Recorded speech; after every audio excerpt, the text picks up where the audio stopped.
आज हम spring potential energy of mass spring system in simple harmonic motion के बारे में पढ़ेंगे।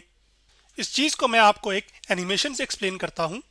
यह एनिमेशन मैंने ophysics.com की वेबसाइट से ली है, जिसमें हमारे पास एक फिक्स पोर्ट है, उसके साथ एक स्प्रिंग लगा हुआ है और स्प्रिंग के साथ एक मैस अटैच है। इसी को मैस स्प्रिंग सिस्टम कहते हैं। अभी स्प्रिंग मैस के साथ असल हालत में मौजूद है, यानी कि ना ही आपने स्ट्रेच किया है ना ही कंप्रेस किया है। मैं इसको स्ट्रेच करता हूं तो उसकी लेंथ के अंदर इंक्रीज आ जाता है, जैसे कि यहाँ पर।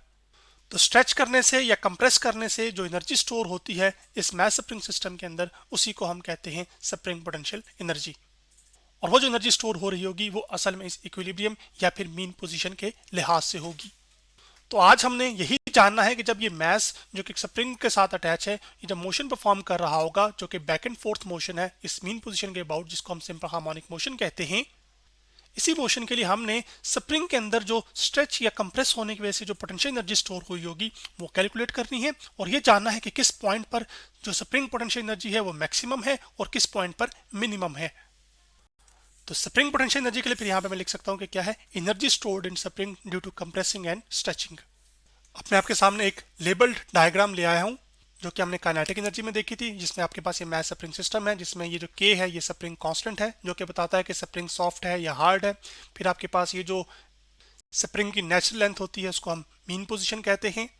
फिर मीन पोजीशन से एक्सट्रीम पोजीशन तक का जो फासला है उसको हम एम्पलीट्यूड कहते हैं, जिसको डिनोट करते हैं हम एक्स नॉट के साथ। जबकि जो मीन पोजीशन से फासला होता है कोई भी, वो हम कहते हैं displacement from the mean position, और उसको हम रिप्रेजेंट करते हैं एक्स के साथ। और ये मैस स्प्रिंग सिस्टम हमारे पास हॉरिजॉन्टल फ्रिक्शनलेस सरफेस पर पड़ा हुआ है, यानी कि ऐसी सरफेस पर जहां पर कोई फ्रिक्शन मौजूद नहीं है। स्प्रिंग पोटेंशियल एनर्जी को हम, जो कि स्प्रिंग में स्टोर होती है स्ट्रेच या कंप्रेस करने की वजह से, इसको हम इलास्टिक पोटेंशियल एनर्जी भी कहते हैं। तो चलें उसको ड्राइव करने की तरफ बढ़ते हैं। तो हमारे पास आ जाएगा calculation of spring potential energy in mass spring system. Spring potential energy को कैलकुलेट करने के लिए हम एक्चुअली वर्क डन कैलकुलेट करेंगे, जो कि हमें स्प्रिंग को स्ट्रेच या कंप्रेस करने के लिए करना पड़ा होगा। और वर्क डन आप जानते हैं कि फोर्स लगने की वजह से जब डिस्प्लेसमेंट कवर हो तो उसको हम क्या कहते हैं, वर्क डन। तो जब आपने वर्क डन कैलकुलेट करना है, इसका मतलब है कि आपको फोर्स भी चाहिए होगी कैलकुलेट करने के लिए। तो इसका मतलब है कि सबसे पहला काम ये होगा कि हम फोर्स को कैलकुलेट करें, फिर फोर्स से हम क्या कर सकते हैं, वर्क डन कैलकुलेट कर सकते हैं।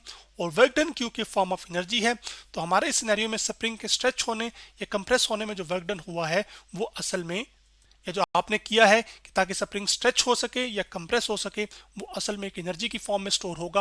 और उस एनर्जी की फॉर्म में जो स्टोर होगा उसको हम कहते हैं स्प्रिंग पोटेंशियल एनर्जी या फिर इलास्टिक पोटेंशियल एनर्जी।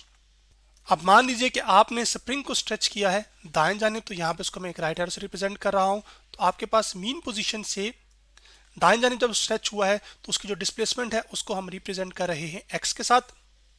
तो अब ये स्प्रिंग क्या करेगा, ये एक फोर्स लगाएगा इस मैस के ऊपर ताकि इसको वापस अपनी मीन पोजीशन की जानिब खींच सके। और उस फोर्स को हम कहते हैं रिस्टोरिंग फोर्स, जो कि हम पढ़कर आ चुके हैं। और वो जो रिस्टोरिंग फोर्स होती थी वो हमारे पास बराबर होती थी माइनस के times displacement from the mean position. जबकि के क्या है, स्प्रिंग कांस्टेंट, एक्स क्या है, डिस्प्लेसमेंट फ्रॉम मीन पोजीशन। जबकि माइनस साइन ये बता रहा है कि अगर displacement from the mean position दाएं जानिब है, तो जो स्प्रिंग फोर्स लगा रहा है जिसको हम रिस्टोरिंग फोर्स कहते हैं, वो असल में आपके पास बाएं जानिब होगी। तो इसको मैं लिख भी देता हूं कि एफ रिस्टोरिंग पर किस तरफ है, बाएं जानिब। और ये एक्सप्रेशन आपको ये बता रहा है कि जितनी डिस्प्लेसमेंट मीन पोजीशन से बढ़ती जाएगी, यानी कि एक्स जितना बढ़ता जाएगा, तो जो रिस्टोरिंग फोर्स स्प्रिंग लगा रहा होगा वो भी बढ़ती जाएगी। अब kinetic energy of mass spring system की कैलकुलेशन में हमने देखा था कि जो आपके पास के है यानी कि स्प्रिंग कांस्टेंट, वो बराबर होता है मैस टाइम्स एंगुलर फ्रीक्वेंसी का स्क्वायर। एंगुलर फ्रीक्वेंसी क्या होती है कि कितने नंबर ऑफ रेडियंस कंप्लीट हुए हैं एक सेकंड में। तो अब हम इसी का सहारा लेंगे यहाँ पर, और के की जो वैल्यू है वो एम ओमेगा स्क्वायर इस ऊपर वाले एक्सप्रेशन में, रिस्टोरिंग फोर्स वाले एक्सप्रेशन में सब्सिट्यूट कर देंगे। तो आपके पास जो रिस्टोरिंग फोर्स है वो हमारे पास निकल कर आ जाएगी negative M omega square X. अब जो स्प्रिंग पर आप फोर्स लगा रहे हैं ताकि स्प्रिंग को दाएं जानिब स्ट्रेच किया जा सके, वो अप्लाइड फोर्स तो एक्चुअली किस जानिब होगी, दाएं जानिब होगी ना। जबकि जो रिस्टोरिंग फोर्स है वो किस जानिब है, वो तो बाएं जानिब है। तो यहां से फिर मैं ये लिख सकता हूं कि जो एफ अप्लाइड फोर्स है वो बराबर होगी हमारे पास नेगेटिव टाइम्स रिस्टोरिंग फोर्स के, जो कि एफ आर एस है। क्योंकि दाएं जानिब की फोर्सेज अगर पॉजिटिव ली जाएंगी तो फिर बाएं जानिब की जो फोर्सेज होंगे वो क्या ली जाएंगी, वो नेगेटिव ली जाएंगी। तो अब आपके पास यहाँ पर नेगेटिव आ जाएगा, जबकि जो रिस्टोरिंग फोर्स का एक्सप्रेशन है वो हमारे पास क्या आया है, negative M omega square X, negative negative क्या हो जाता है, पॉजिटिव, तो आपके पास ये होगा एम ओमेगा स्क्वायर एक्स। इसका मतलब ये है कि जितनी displacement from the mean position आप बढ़ाना चाहते हैं उतनी जो फोर्स आपको लगानी पड़ेगी वो फिर ज़्यादा लगानी पड़ेगी। अब यहाँ पर चूंकि हमारे पास जैसे जैसे displacement from the mean position बढ़ती जाएगी तो हर अगली डिस्प्लेसमेंट के लिए जो आपको फोर्स लगानी पड़ेगी वो भी असल में क्या होगी, वो ज़्यादा होती जाएगी। तो इसका मतलब ये हुआ कि फोर्स तो कांस्टेंट नहीं रह रही, तो फिर वर्क डन कैलकुलेट करने के लिए हम एवरेज फोर्स का सहारा लेंगे। और एवरेज फोर्स का हम जिक्र तब करते हैं जब आपके पास फोर्स कांस्टेंट ना हो और आपने टोटल वर्क डन निकालना हो, तो फिर आप एवरेज फोर्स की बात करते हैं। तो फिर मैं लिख सकता हूं कि जो वर्क डन होता है हमारे पास वो एक्चुअली बराबर होता है एफ एवरेज आ जाएगी यहाँ पर, टाइम्स या डॉट प्रोडक्ट आ जाता है किसके साथ, डिस्प्लेसमेंट फ्रॉम मीन पोजीशन। जब डॉट प्रोडक्ट को हम खत्म करते हैं, डॉट प्रोडक्ट आपके पास एक ऐसा प्रोडक्ट होता है जब आप उसका प्रोडक्ट लेते हैं डॉट प्रोडक्ट, तो वो आपको एक स्केलर क्वांटिटी देता है, जैसे कि वर्क एक क्या है, स्केलर क्वांटिटी है। अब इसमें अप्लाइड फोर्स भी दाएं जानिब है, तो एवरेज फोर्स भी इसी तरफ होनी चाहिए और आपके पास जो displacement from the mean position है वो भी उसी तरफ ही होगी। तो आपके पास सेम डायरेक्शन में होने की वजह से आपके पास डॉट प्रोडक्ट जब खत्म होगा तो ये आ जाएगा एफ एवरेज एक्स और कॉस ऑफ थीटा। जबकि जो थीटा है, जब दो वेक्टर्स पैरेलल हो थीटा उनके दरमियान 0 होता है, जबकि जो कॉस 0 है वो असल में हमारे पास 1 होता है। तो आपके पास एफ एवरेज टाइम्स एक्स आ जाएगा यहाँ पर। तो अब सबसे पहला मकसद ये बन जाएगा कि सबसे पहले हम एक्चुअली निकालें एवरेज फोर्स और उसी से फिर अपनी कैलकुलेशन को आगे बढ़ाएं। तो एवरेज फोर्स निकालने के लिए हम सबसे पहले एक इनिशियल फोर्स लेंगे यहाँ पर, जो कि मीन पोजीशन के लिहाज से, क्योंकि यहीं से तो हम सारा कुछ स्टार्ट कर रहे हैं। तो आपके पास हम एक कह लेंगे कि इनिशियल फोर्स एफ आई है और एक फाइनल फोर्स हम ले लेंगे किसी भी पॉइंट पर, चलेंगे ये पॉइंट पिक कर लेते हैं और इसको हम कह लेते हैं कि इस पॉइंट पर जो फोर्स आपको लगानी पड़ रही है वो एफ है फॉर एग्जांपल, और इनिशियल जो फोर्स है वो हम एफ आई कह रहे हैं। अब तो वो जो फिर एवरेज फोर्स निकल कर आएगी वो हमारे पास क्या होगी, एवरेज हम निकालते हैं तो कि तमाम फोर्सेस को सम कर दो और जितनी नंबर ऑफ फोर्सेस आपने ली हैं उस पर डिवाइड कर दो। तो अभी हमने चूंकि दो ही फोर्सेस ली हैं तो फिर हमें 2 पे डिवाइड करना पड़ेगा, तो एवरेज आ जाएगा हमारे पास एफ आई यानी कि इनिशियल फोर्स प्लस आपके पास आ जाएगा एफ एफ यानी कि फाइनल फोर्स और डिवाइड बाय आ जाएगा 2। जबकि जो इनिशियल फोर्स है वो तो असल में आपके पास हम देख रहे हैं displacement from the mean position. तो अभी आपके पास शुरू में तो वो जो फोर्स मीन पोजीशन पे लग रही है वो तो 0 ही है, क्यों, क्योंकि कोई डिस्प्लेसमेंट ही नहीं हुई मीन पोजीशन से। तो फिर इसको हम लिख सकते हैं आपके लिए यहाँ पर 0 डिवाइडेड बाय जबकि आ जाएगा साथ 2 यहाँ पर और फिर साथ इधर प्लस आ जाएगा, जबकि जो फाइनल फोर्स होगी वो एक्चुअली होगी एम ओमेगा स्क्वायर एक्स, जबकि एक्स कोई भी डिस्प्लेसमेंट है फ्रॉम द मीन पोजीशन। तो अभी जनरल हम ले रहे हैं तो एम ओमेगा स्क्वायर यहाँ पे आ जाएगा और एक्स। तो जो एवरेज फोर्स लग रही है वो एक्चुअली हमारे पास आ गई 1/2 times M omega square X. तो यहाँ पे लिख रहे एम ओमेगा स्क्वायर और साथ आ जाएगा एक्स। अब इसी एवरेज फोर्स का एक्सप्रेशन हम यहाँ पर पुट करेंगे तो हमारे पास जो वर्क डन है वो निकल कर आ जाएगा। तो उसको हम कैलकुलेट कर लेते हैं अभी। तो जो वर्क डन है W वो एक्चुअली निकल कर आ जाएगा, W is equal to average force की जगह हम पुट कर देंगे 1/2 एम ओमेगा स्क्वायर एक्स और साथ एक आ जाएगा एक्स। तो यहाँ पे लिख लेते हैं उसको भी एक्स यहाँ पर, और आपके पास इसको चलें ब्रैकेट में लिख लेते हैं। फिर ये एक्स इससे मल्टीप्लाई होगा तो आपके पास ये बन जाएगा 1/2 एम ओमेगा स्क्वायर और आपके पास आ जाएगा साथ एक्स। जब एक्स से मल्टीप्लाई होगा तो बेसिस सेम पावर ऐड तो एक्स स्क्वायर बन जाएगा। तो ये है वो वर्क डन जो कि हुआ है स्प्रिंग को स्ट्रेच करने के लिए। तो ये जो वर्क डन है ये असल में स्टोर हुआ होगा एक फॉर्म ऑफ एनर्जी में, जिसको हम कहते हैं इलास्टिक पोटेंशियल एनर्जी, और स्प्रिंग केस के लिए हम इसको कहते हैं स्प्रिंग पोटेंशियल एनर्जी। और ये जो इलास्टिक पोटेंशियल एनर्जी है, ये स्प्रिंग पोटेंशियल एनर्जी है, ये मेजर की जा रही होगी किसके लिहाज से, मीन पोजीशन के लिहाज से। तो फिर मैं लिख सकता हूं कि वर्क डन चूंकि फॉर्म ऑफ एनर्जी है और यहाँ पर वो जो फॉर्म ऑफ एनर्जी है वो पोटेंशियल एनर्जी है, तो इसको हम P डॉट ई लिख लेते हैं। तो हमारे पास ये फाइनल एक्सप्रेशन निकल कर आ गया और वो आ जाएगा 1/2, जबकि जो एम ओमेगा स्क्वायर है वो असल में बराबर होता है के। तो आपके पास ये आ जाएगा 1/2 के एक्स का स्क्वायर। तो ये एक सिंप्लीफाइड एक्सप्रेशन हमारे पास स्प्रिंग पोटेंशियल एनर्जी या फिर elastic potential energy in mass spring system का निकल कर आया है। अब हम ये जानना चाहते हैं कि पोटेंशियल एनर्जी कैसे कैसे चेंज हो सकती है अगर आप स्प्रिंग कांस्टेंट को बढ़ाते जाएंगे, यानी कि के को बढ़ाते जाएंगे। अब के जो है वो आपके पास हार्ड स्प्रिंग्स के लिए लार्ज होता है जबकि सॉफ्ट स्प्रिंग के लिए कम होता है। इसका ये मतलब हुआ कि आपके पास जैसे जैसे के की वैल्यू बढ़ती जाएगी तो जो पोटेंशियल एनर्जी है वो भी एक्चुअली इंक्रीज होती जाएगी। तो के अप का मतलब यहाँ पर यह है कि स्प्रिंग कांस्टेंट बढ़ रहा है, तो इसका मतलब ये हुआ कि जो पोटेंशियल एनर्जी है वो भी एक्चुअली इंक्रीज करेगी।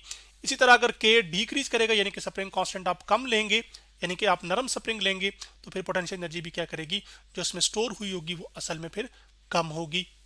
इसी तरह जितनी displacement from the mean position ज़्यादा होगी तो स्क्वायर टाइम्स आपके पास जो पोटेंशियल एनर्जी होगी वो भी एक्चुअली इंक्रीज कर देगी, यानी कि एक्स बढ़ेगा, displacement from the mean position बढ़ेगी तो जो पोटेंशियल एनर्जी स्टोर हुई होगी स्प्रिंग के अंदर वो भी बढ़ेगी। और कितने टाइम्स बढ़ेगी, स्क्वायर टाइम्स। और जबकि displacement from the mean position अगर डिक्रीज करेगी यानी कि कम होगी तो आपके पास जो पोटेंशियल एनर्जी इसमें स्टोर होगी वो भी फिर कम होगी। और कितनी कम होगी, स्क्वायर टाइम्स वो डिक्रीज करती जाएगी।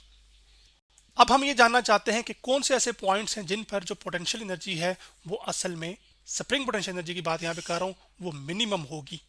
तो उसको बताने के लिए हम ये जो पोटेंशियल एनर्जी का एक्सप्रेशन है वो लिख लेता हूँ आपके लिए। अब इस स्प्रिंग पोटेंशियल एनर्जी की खास बात यह है कि जो के है यानी कि स्प्रिंग कांस्टेंट, ये हमेशा ग्रेटर देन 0 होता है। जबकि जो displacement from the mean position है वो नेगेटिव भी हो सकती है, पॉजिटिव भी हो सकती है, लेकिन उसका जो स्क्वायर है वो उसको क्या कर देता है, फिर पॉजिटिव कर देता है। तो इसका मतलब ये हुआ कि आपके पास जो स्प्रिंग पोटेंशियल एनर्जी है वो एक्चुअली हमेशा क्या होगी, वो ग्रेटर देन 0 होगी। ग्रेटर देन या फिर इक्वल टू क्या हो सकती है, 0 हो सकती है। तो अब कम से कम जो पोटेंशियल एनर्जी होगी वो फिर क्या हो सकती है, वो 0 हो सकती है। तो आपके पास पोटेंशियल एनर्जी फिर मिनिमम तब ही होगी जब आपके पास ये जो राइट हैंड साइड का एक्सप्रेशन है वो 0 हो जाए। अब के चूंकि स्प्रिंग कांस्टेंट है वो तो खत्म नहीं हो सकता, वो तो 0 नहीं हो सकता। इसका मतलब है कि x को ही क्या होना चाहिए, वो फिर 0 होना चाहिए। मतलब है कि आपके पास x जब 0 होगा यानी कि displacement from mean position actually 0 होगी, तो जो पोटेंशियल एनर्जी स्टोर हुई होगी स्प्रिंग में वो असल में 0 होगी, यानी कि मिनिमम होगी। इसका मतलब ये हुआ, अब क्यों मिनिमम होगी, वो इस वजह से क्योंकि आपके पास ना ही तो स्प्रिंग कंप्रेस हुआ है और ना ही स्ट्रेच हुआ है। तो स्प्रिंग के अंदर एनर्जी स्टोर ही तब होती है जब आपके पास उसके ऊपर कोई ना कोई रिस्टोरिंग फोर्स लग रही हो। अब मीन पोजीशन पर उसके ऊपर कोई रिस्टोरिंग फोर्स नहीं लग रही होती, इस वजह से जो उसमें पोटेंशियल एनर्जी स्टोर होती है वो फिर 0 होती है। अब कौन से पॉइंट पर जो स्प्रिंग पोटेंशियल एनर्जी है वो मैक्सिमम होगी, तो पोटेंशियल एनर्जी मैक्सिमम तब स्टोर होगी जब हम इस एक्सप्रेशन को आपके सामने में रखूं तो आपके पास ये जो एक्सप्रेशन है इसका जो नेट रिजल्ट है यानी कि राइट हैंड साइड का जो आंसर है वो मैक्सिमम कब आ सकता है। फिक्स स्प्रिंग कांस्टेंट के लिए जितना एक्स की वैल्यू लार्ज होगी उतनी पोटेंशियल एनर्जी भी क्या आएगी, लार्ज होगी। अब मैस स्प्रिंग सिस्टम में मैक्सिमम वैल्यू एक्स की क्या हो सकती है, वो तो उसका एम्पलीट्यूड हो सकता है, जो कि असल में हमारे पास मैक्सिमम डिस्प्लेसमेंट होती है कहाँ से, मीन पोजीशन से एक्सट्रीम पोजीशन तक, जिसको हम एम्पलीट्यूड कहते हैं। और एम्पलीट्यूड को हम किससे रिप्रेजेंट करते हैं, एक्स नॉट के साथ। और वो जो एम्पलीट्यूड है वो आपके पास राइट साइड पर भी हो सकता है और लेफ्ट साइड पर भी। राइट साइड वाला एम्पलीट्यूड हम पॉजिटिव लेंगे जबकि लेफ्ट साइड वाला मीन पोजीशन से नेगेटिव लेंगे। तो इसको फिर मैं लिख सकता हूँ कि it is maximum eight extreme position. और जो एक्सट्रीम पोजीशन है वो उसको हम x इक्वल टू क्या लिख लेते हैं कि वो आपके पास बराबर होना चाहिए प्लस माइनस एक्स नॉट के। तो आपके पास यहाँ पर ये आ जाएगा। अब चाहे आप पॉजिटिव का स्क्वायर करें या नेगेटिव नंबर का स्क्वायर करें वो तो हमेशा ही पॉजिटिव आता है। तो फिर आपके पास जो मैक्सिमम पोटेंशियल एनर्जी आ जाएगी P डॉट ई, वो उसको मैं लिख सकता हूँ पोटेंशियल एनर्जी, नीचे इसके मैक्स लिख लेते हैं यानी कि मैक्सिमम पोटेंशियल एनर्जी की बात की जा रही है, वो बराबर आ जाएगी हमारे पास एक फिक्स स्प्रिंग कांस्टेंट के लिए 1/2 के, और आपके पास आ जाएगा एक्स नॉट का स्क्वायर। अब एक्सट्रीम पोजीशन पर पोटेंशियल एनर्जी यानी कि स्प्रिंग पोटेंशियल एनर्जी मैक्सिमम क्यों है, वो इस वजह से है क्योंकि इस पॉइंट पर मैक्सिमम रिस्टोरिंग फोर्स एक्ट कर रही होगी या लग रही होगी इस मैस पर।